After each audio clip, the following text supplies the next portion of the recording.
All right, picture this. Meghan Markle, once the face of independence, glam, and reinvention, picking up the phone and calling David Beckham. Not for dinner plans. Not for some charitable collab.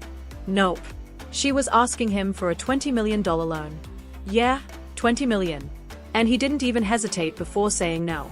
Just like that, one of the biggest names in sports and business basically told her, "Nah, I'm good." And that one no cracked open everything Meghan's been trying to hold together. This wasn't just some harmless request, it was a full-blown panic move. Her so-called ethical lifestyle empire is bleeding out fast. You might remember the hype, candles priced like rent, wine that tasted like marketing slogans, and a launch that screamed Goop rival. Except the only thing it rivaled was a bad Etsy store. People roasted it across the internet. Influencers unboxing the products turned the whole thing into comedy content. One woman even lit the candle on camera and deadpanned, "Smells like Montecito." Another spat out the wine mid-sip and said, "Tastes like desperation." This was supposed to be Meghan's big moment.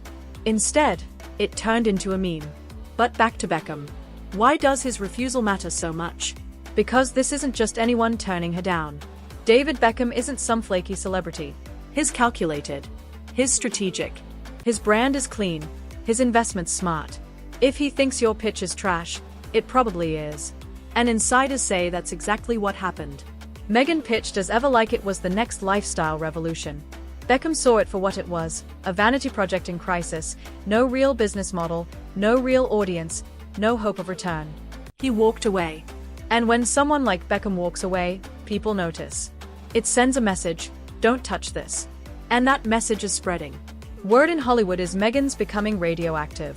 Not scandalous. Not dangerous. Just risky. The kind of person who can't deliver. The kind of project that quietly gets dropped in the boardroom. Once upon a time, she could lean on Oprah, Ellen, even Tyler Perry. Remember when Perry literally gave them his mansion during their royal escape? Now those same names are silent. Oprah hasn't mentioned her in ages. Ellen's gone quiet. Serena Williams used to be her ride or die. These days, crickets. When your inner circle ghosts you, that's not a good sign. And then there's the bigger irony. Meghan left the royal family shouting about independence, right? She and Harry were going to make it on their own, build something new, stand on their own names. But now she's dialing up celebrity friends, asking for bailouts. What happened to financial freedom? What happened to being bigger than the crown? From the outside, it looks like she traded one institution for another. But this one doesn't come with castles or tiaras. It comes with invoices and expectations. And when you can't deliver, it drops you. That's why the Beckham moment hits harder than it looks. It's not about the money, it's about the image. The carefully curated, aesthetically filtered image of Meghan Markle, the rebel duchess, the American princess, the would-be media mogul, just took a hit it might not recover from. Because if even her high-profile friends won't back her anymore, what's left? What happens when the myth collapses and the mask comes off? Turns out, you can escape the monarchy, but you can't escape the truth. And right now, the truth is looking real expensive. Behind the polished Instagram posts and overpriced product drops, reality is sinking in. Meghan's brand was never built to last. From the beginning, as ever felt more like a photo op than a business. Everything screamed style over substance, handwritten labels, recycled glass jars, soft focus photography. Curated for vibes, not viability. When the candles sold out in 45 minutes, her team pushed it as a win. What they didn't mention was the batch size. Some insiders say just 10 jars. 10. That's not a launch, that's a PR stunt. The truth? Meghan was playing the celebrity wellness game without knowing the rules. This space is ruthless. You can't just slap your name on a $90 candle, double the price, and expect people to worship it. Consumers are sharper now. They want authenticity, value, and, most of all, something real. As ever gave them a $90 candle and a bottle of wine with a backstory that read like a college essay on healing. No punch, no charm, no soul. And people noticed, fast. Social media exploded with jokes. Goop without the Gwyneth, one tweet read. A Montecito money grab, said another. Hashtags like #never and #our own monopoly started trending. Even Meghan's supposed fan base, the progressive, wellness-conscious crowd, wasn't buying it. Literally or figuratively. Blogs shredded the products. One called them a parody of privilege.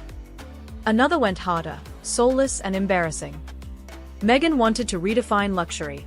Instead, she defined what happens when luxury turns tone deaf. Hollywood runs on momentum.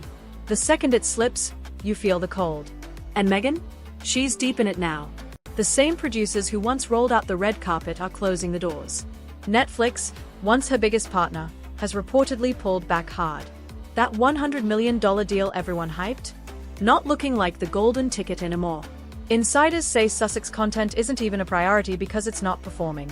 Sure, people tuned in at first out of curiosity, but that curiosity fizzled when they realized the drama didn't match the price tag. By season 2, numbers were flat. Critics got louder, and Netflix quietly shifted focus to projects that actually deliver. Then came Spotify. Archetypes was supposed to be Meghan's big breakout as a thoughtful, empowering voice in podcasting. Instead, it fizzled after one season. The platform pulled the plug fast. Behind closed doors, XX called the deal a mistake. One even used the word grifter to describe the Sussexes. The label stuck and spread. So when Meghan pitched as ever to investors, she wasn't just selling a product. She was selling a version of herself that no longer existed, the independent force, the rebel duchess, the new media mogul. What she brought instead was baggage, a brand with no base, failed deals, lawsuits with family, rumors of marital stress, and a public that wasn't buying the act anymore. David Beckham didn't say no because he didn't like her. He said no because he didn't see the value.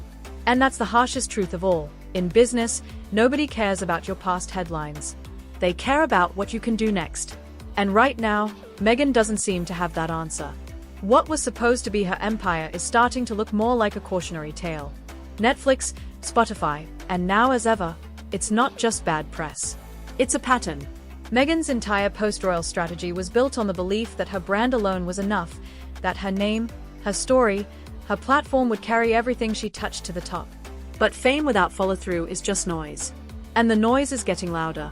Investors are nervous. Former allies are stepping back. Every flop, every awkward review, every unanswered call adds another crack to the foundation. The media sees it. Hollywood feels it. Even the Sussexes fans, the once loyal base, are starting to ask the same question. What does Meghan actually offer? Not aesthetics, not branding, not interviews, but real value, substance, consistency, something tangible.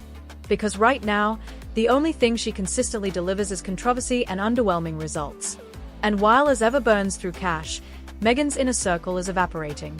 Where's Oprah? Where's Tyler Perry? Where's Serena Williams? The silence says more than any press release ever could. These aren't just celebrities, they are business people. Smart ones. They know when to step back, when a brand is losing heat, and when proximity turns into liability. No one wants to be the next name tied to a Meghan Markle PR disaster. That's why David Beckham's rejection hit like a seismic wave. It wasn't just a no, it was a signal. A turning point. One of the most respected global figures publicly distancing himself from Meghan's empire sent a clear message to the industry. If Beckham won't touch it, why should anyone else? It also exposed the illusion of power Meghan tried so hard to sell. After leaving the royal family, she positioned herself as an unstoppable force, a modern woman rewriting the rules. And for a while, people believed it. But influence isn't just about escaping institutions. It's about building something stronger without them. That's where she's fallen short. Because you can't fake sustainability. You can't fake cultural connection. You can't buy loyalty or manufacture momentum. Those things are earned through results, not reputation. Through consistency, not crisis control. Meanwhile, her personal life keeps feeding the headlines. Her half-sister Samantha's lawsuit still looms. Her father, Thomas Markle, is reportedly preparing to testify. And whispers of growing distance between Meghan and Harry refuse to die. For any brand claiming to sell peace, wellness, and authenticity, that's a PR nightmare. A CEO wrapped in lawsuits, rejected loan requests, family drama, and fading media deals doesn't exactly scream reliable investment. And then there's the public, the final judge. Meghan once had them in the palm of her hand. The underdog. The woman who stood up to the firm. The story was golden. But the follow-up? Not so much. Every failed launch. Every awkward pitch. Every overpriced product. Each one pushed consumers further away. And it's not just the royals who've moved on. The people have, too. Now the question isn't whether as ever can recover. It's whether Meghan can. Not just her image, but her relevance. Because in the end, when the hype dies down, when the press cools off, when even the A-listers stop picking up the phone, what's left? No platform. No empire. Just a name. Once powerful. Now echoing in an industry that no longer listens. The Meghan Markle experiment wasn't sabotaged by tabloids or royal drama. It collapsed under the weight of its own promises. And in Hollywood, the only thing worse than being hated is being